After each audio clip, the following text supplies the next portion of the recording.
ល់សេសងទាំងហូរលេងរលោកបោកបាច់បណ្ដេញ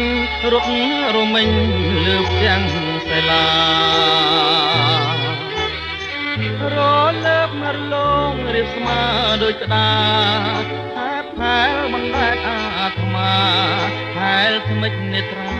តាហាមទឹក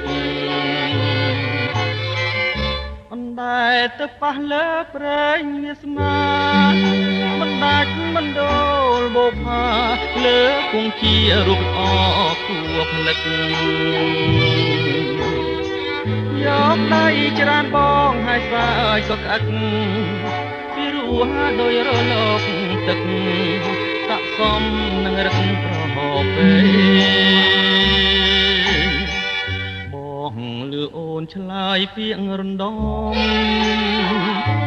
ពីរោះ